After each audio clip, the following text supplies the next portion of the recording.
Grandma gets to memorize this and write it 15 times.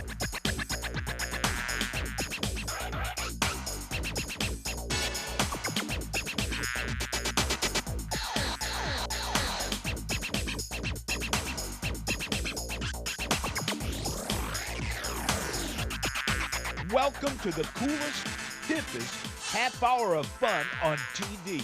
This is Brain Stew with Jennifer Pulley.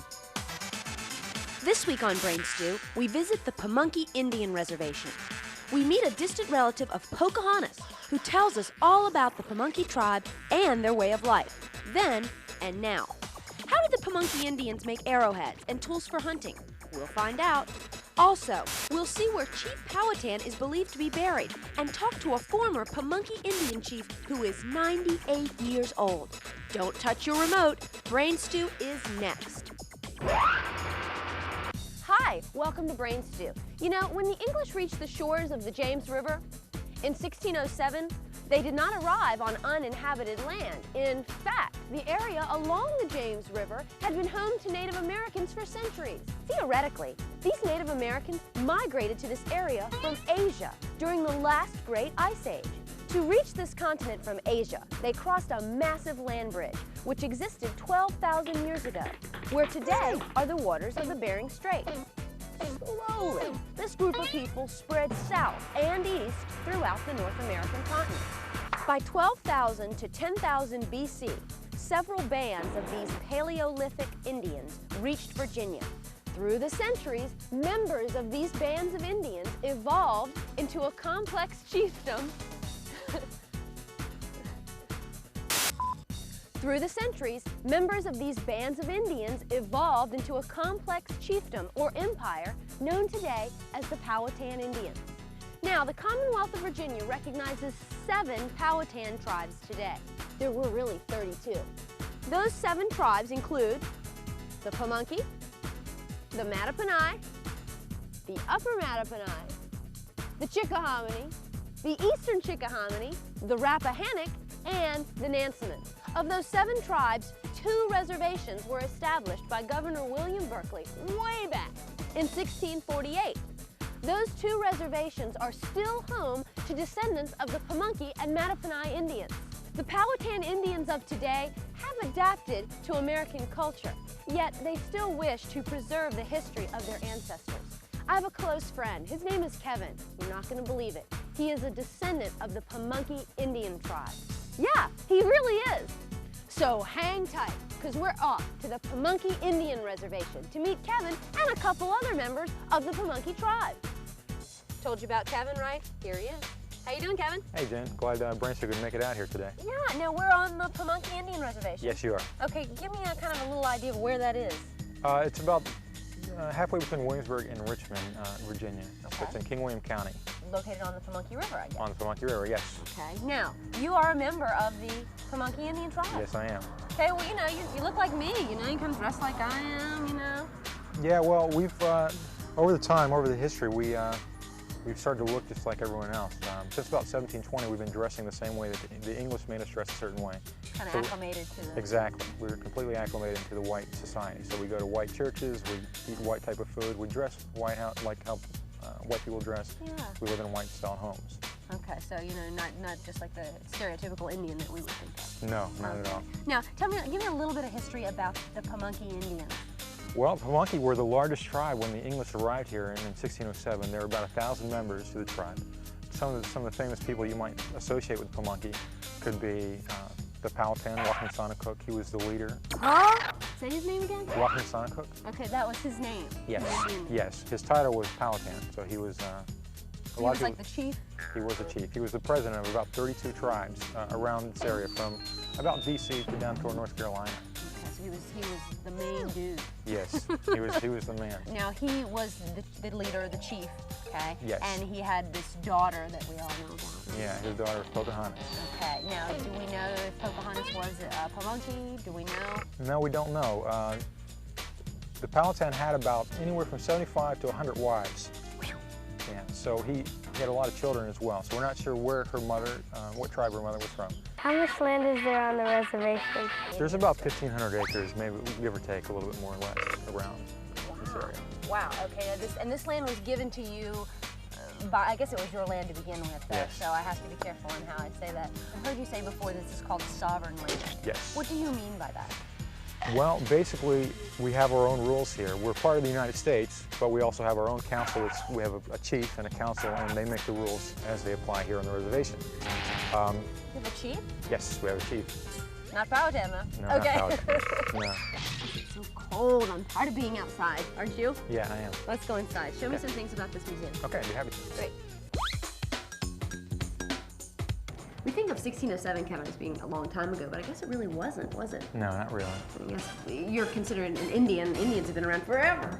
Well, maybe not forever, but for quite a long time. They've been here for about 12,000 years, something like that. Okay, so 12,000 years ago, I guess that was considered Paleolithic time. Yes. What did the Indians use to hunt with? A lot of times back in that time, they had things like mammoths and bigger Yeah, creatures. things like we don't have. Right. Sure. So a little arrow's not going to do it. A lot of they would use spears. Okay. And they use a thing called an addle-addle, which I can show you here. An addle-addle. Yeah, it's just a little shaft like that, Okay. and they'd actually place a spear on the tip. And you can see in the picture here that with the shaft, they could get more leverage when they threw, and they could throw that a further distance, so whenever it hit the animal, it would go deeper inside and kill it more quickly. Kevin, you speak quite good English to me. Thank you very much. Now, as an Indian, the Indians, the Pamunkey Indians, did not always speak English. No, they were not Algonquin-speaking tribes. Okay, so what are some, do you know some Algonquin words? Yeah, everybody knows some Algonquin words. Words like barbecue, possum, succotash, squash, those type of things. Those are Algonquin Yes. words. They've stayed in our language. But now we all speak English. By about 1720, our language was completely dead. Again, from the English taking over. Right. Now, Kevin, the Paleolithic age was the Ice Age, and that was about 12,000 years ago. Right. From 3,000 to about 10,000 years ago, what age was that? The Archaic Age. The Archaic Age, and I guess you guys obviously were around then? Yes. Okay. What's the big difference between the Paleolithic Age and the Archaic Age? There's not much difference from Paleolithic almost all the way up towards the time the English were here. It's just a different development in tools. The arrowheads were different. The spear tips were different. And some of the ways that they made those are a little bit different. My cousin, Kevin Brown, will show you a little bit later about how to make some of those different type of spear tips and arrowheads, things like that. Cool. So they started off doing the hunting, Right. and then they kind of got into the gardening and the growing of Yes. crops.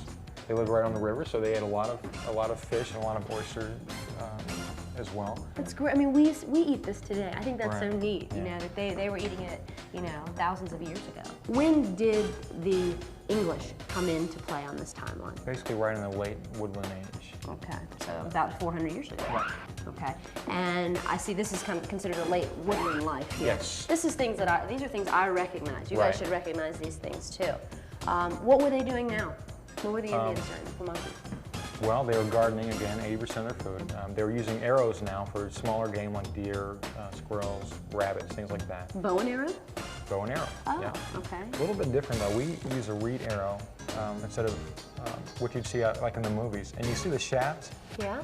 There's a shaft, a removable shaft.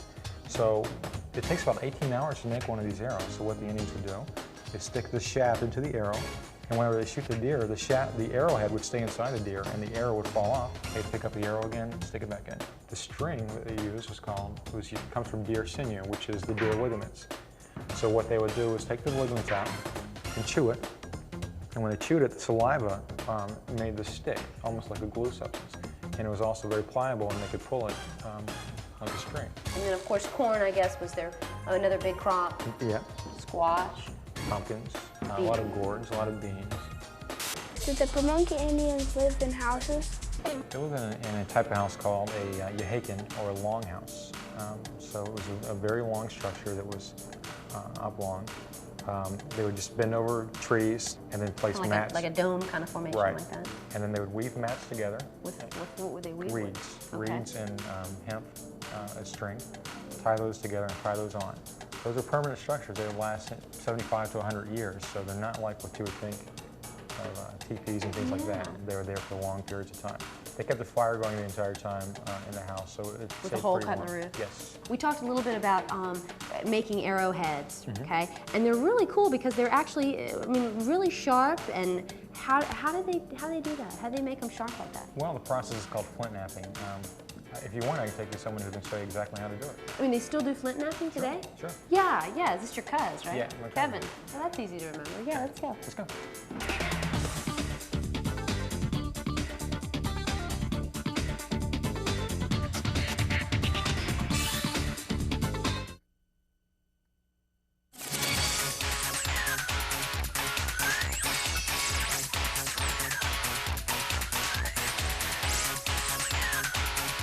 Okay, from one Kevin to another Kevin. This is Kevin Brown. What are we standing in front of here, Kevin? This is the Pamunkey River. Uh-huh. And this is where the Pamunkey Indians have lived for at least 600 years, in the same exact spot. There's a lot of wandering around as cropland would stop producing so much. Indians would move a village so there'd be new, fresh, fertile farmland. And you live here on the reservation? Yes. You do. Great. Now, you're going to, I see you have a rock and a piece of stone or something? Yeah, I've got, this is called a hammerstone. Okay. This is called obsidian, and this came from Arizona. Okay, this is obsidian, so this is not from around here. No, this is actually a volcanic glass. Now, the other Kevin told me that you're going to show us how to flint knap. Hey, what is flint snapping? That's just the art of hitting a piece of rock and carving a piece of rock into a tool. Okay, that the Indians used. Yeah. The arrowheads, the spears, all that kind of stuff. Things like that. Hatchets, okay. All right, so what do you have to do? Obviously, we have to have on, I have my sunglasses on because Okay, I got mine too. Okay, because it's sunny, but I probably should have them on because why? Because there's going to be some shards of this obsidian glass that's going to be flying around. We don't want to get anything stuck in our eyes. Okay, so got to have our eyes protected, all right. And this is nothing you want to try at home. Only do this if you're a professional. A trained professional. Okay, trained professional. All right. I'm going to try to knock a flake off the back here. Uh-huh. Hopefully large enough to make a nice arrowhead. Do I need to stand back? Yeah, you all need right. to stand back. Okay.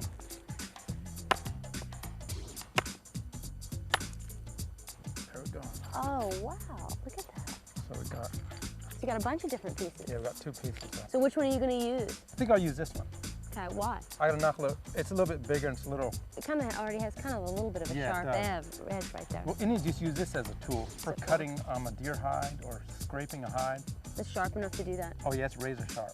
And so you can take this and reshape this into an Into a actual nice arrowhead. yeah. Oh yeah, great. I want to see that. Okay, now Kevin, you said you used a hammerstone, right, first Yeah, I to used a get this hammerstone. piece off, right? Now what are you going to use to start shaping this? Well, this is actually a moose antler. It's the end of a moose antler that I cut off.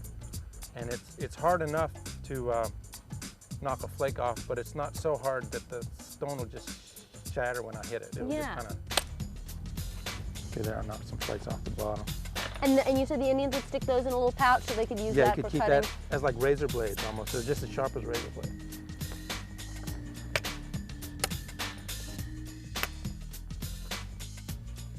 What I'm doing now, I'm roughing the edge, so it's kind of dull. It's like you're sanding it almost, right? Yeah. Is that, okay. That flake comes off better.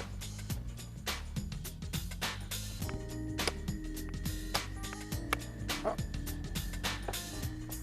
How long, Kevin, would it take the Indians to make an arrowhead? It might take an hour or two. Really? Yeah. Hey there, Kevin. Looks like you almost got an arrowhead there. Almost. I just have to sharpen it up a little bit. Now, how are you going to sharpen it up? That looks pretty sharp to me. Well, it's not quite sharp enough. Okay. So I'm going to take this deer antler and I'm going to do what they call pressure flaking, and I'm just going to push it and try to knock the little flake off. Little tiny flake. Yeah, a little small So you've flake. gone from using a rock to using a moose antler to using something very skinny and small as Right. a deer antler. Okay.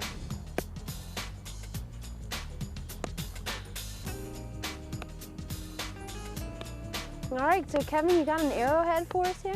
Yeah. It's Look at almost done. that. Oh, it sure is. This is great. Now, this right here, okay, this is how they would attach it? Like, Yeah, like they would take a stick, like that, Okay. and tie it with some rawhide or sinew uh-huh. across here, and to use for an arrow or a spear. Or a spear. That thing is sharp. You did a really good job on Well, that. thank you. Great. You can go buy that from someone. No, I Okay. couldn't. He really made it. I watched him. So we've met two members of the Pamunkey tribe. They were both Kevins, right? Well, now let me introduce you to one of the Kevins, Mom. Okay, so you've met two members of the Pamunkey Indian tribe. Kevin, Kevin's cousin Kevin, and now Kevin's mom, Joyce. How are you? Hi, Jennifer. I'm fine. Good, good. Now, Joyce, where are we today? Where have you brought me to? This is the old pottery school. This was started in 1932. The women came here to make the pottery, and we still make our pottery here today. Now, I have a question for you. We talked about the men of the Pamunkey tribe. What does the Pamunkey women do on their reservation? The women were really the backbone of the tribe. The men went out hunting, and the women stayed home. They tended the gardens. They actually made the longhouses. They taught the young how to make the pottery. They tanned all the hides. So it's really, they did a lot for the tribe. What do you use pottery for? For the cooking, the eating, they couldn't go to Walmart and buy it, so they had to make it. That's right. Now, they had baskets too, or was it? They weave baskets. Everything that they used, the women made, basically. You're still making pottery today? We still make pottery the way they made it hundreds of years ago, the coil method. Now, how do you, the coil method? Coil. Okay, can you show me the coil method? You take the clay and you roll it into coils like this. Now, well, first of all, where do you get this clay from? Well, the clay that we usually use is from the riverbank. We dig it ourselves and we process it so that we can get it workable. But this is commercial clay because I didn't have any of our clay. So now you could go down to Walmart to get that. Okay. Okay, but not back then. Right. Okay. Well, I've already started this pot with the Okay. coils. And this is what you do. Just put the coils around like this. And you fasten like that. And then you just finish it off like this until you get the size and the shape that you want. Then we burnish it with a deer antler. That gives it a shine before you fire it. And after you fire it in a kiln for a short length of time, we pit fire it to blacken it. You actually put it in a pit, a fire? They fired it in a pit with pine needles and any kind of wood that they could find. They didn't have a regular kiln, so it wasn't as sturdy as it is today because it wasn't hard. Now, Joyce, this obviously is not a finished product. No. What would you do to make this look more like a piece of pottery that the Indians used? Well, you would smooth it out, of course, smooth it out. With your finger? With my finger. Okay. Then when you get it smoothed out, you would use a mussel shell to kind of shape it also. And for the design, this is a paddle that we would paddle the clay to get the design on it. And also a corn cob is used. We use this to get the design on it. Hey, Joyce, we kind of have here like a finished product of, I guess, what this is beginning to become. Why is the color different? This one is been fired in a kiln. This is just the green clay. Oh, okay, that's, So that's the difference. And I see another big difference. I don't see the coil markings on the side. No, because they have already smoothed it out. Joyce, we have another piece of pottery over here. It's black. Yeah, this is what it looks like after it's been smoked. That's the actual smoke This in is the black. after smoking, it's black like this. This side, you see, is not as black because this side wasn't in the fire. So sometimes you have to turn it around and get each side black. And then do you glaze your pots too? No, not the blackware we don't glaze. No. No, Okay. the shine comes from the burnishing of the pot. That's where it gets the shine from. Then when we fire it, it gets black. The color is black from the smoke. It's amazing that they thought of this, that they did this, and yet you're still doing it today. I find that quite amazing. According to Pamunkey tradition, Wahunsanakuk, the Powhatan, is buried in this mound. Pocahontas' father is buried right in this spot. Now, when did he die? He died in about 1618 is what we're thinking. Okay. And then didn't Pocahontas die too about that time? She died about 1619. So a year later. Yeah. Wow. She died when she was about 20 or 21. That's young. And how old was Wahunsanakuk? Don't really know, probably in the 70s. His brother, Obikankanu, who was also Powhatan, died when he was about 100 years old. So Wahunsanakuk was buried here, and his brother Obikankanu was Powhatan after him. Yes, he was. Okay, I think I've got all this history stuff down. Okay, Kevin, so far you've done a pretty good job of filling my brain with Pamunkey history. Who are you gonna toss me off to next? Well, my great uncle Pete, his name is Tecumseh Deerfoot. He will tell you all about the hunting and trapping, or the way the Pamunkey used to trap and hunt. Okay, so he'll be telling us about that. How old is this guy? Pretty young. He's about 98. Wow, and he's your uncle? Yeah, he's my great uncle. Your great uncle, and he used to be Powhatan, or chief. He used to be the chief for about 46 years. You guys stopped using the word Powhatan? Right, he's just chief now. So he's chief for about 46 years. Cool. Up next, we'll be talking to him. Don't go away.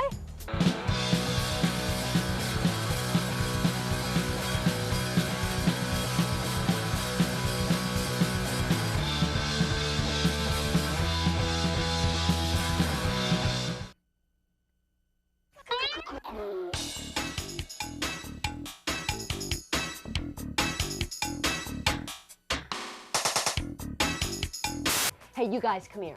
I'm sitting here with Chief Cook. He was chief of the Pamunkey Indian tribe from 1942 until 1984. Let's do math.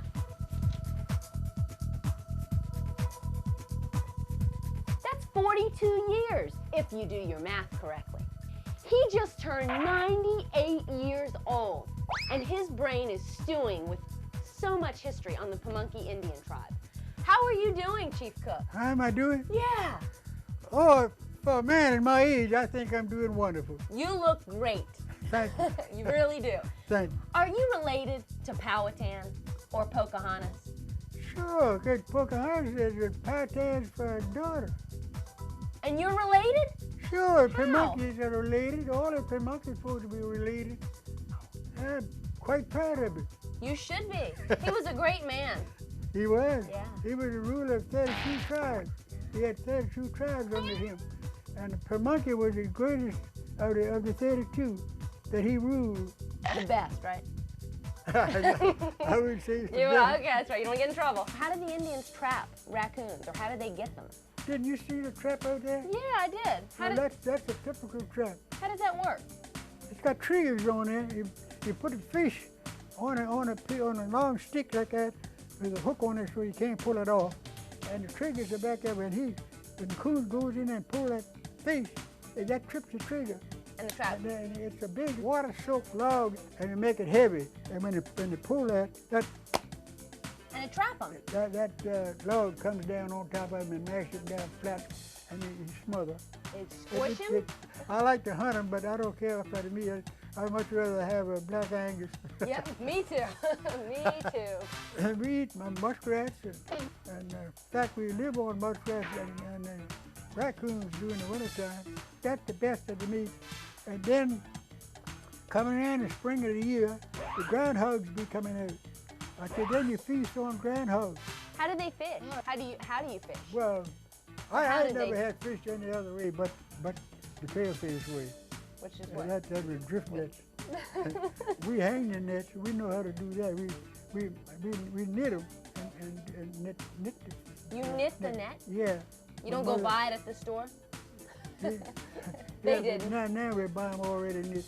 Okay, still here on the mound of Wahoo Cook. Any kind of evil spirits around here? I hope not. We had some Boy Scouts here one time that camped here, and we had a really bad storm that night. So. All right, well, let's move off.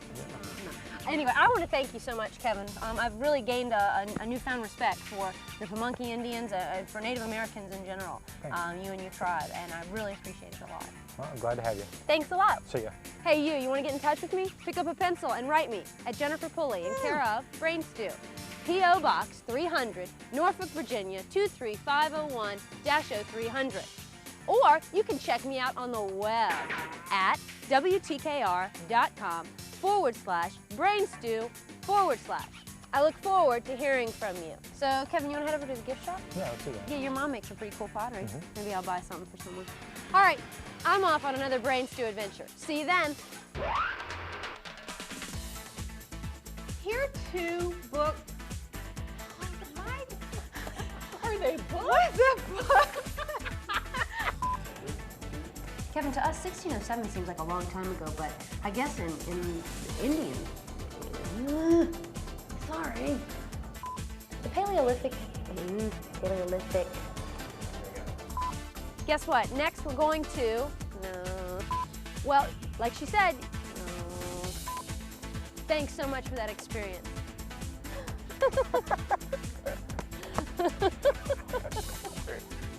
I don't know how much longer we should stand here, Kevin. You know, there might be some kind of spirits. That's it on the Pamunkey Indian Reservation. If you want to find out more, come out here yourself. I'm off on another Indian reservation trip. I'm off on another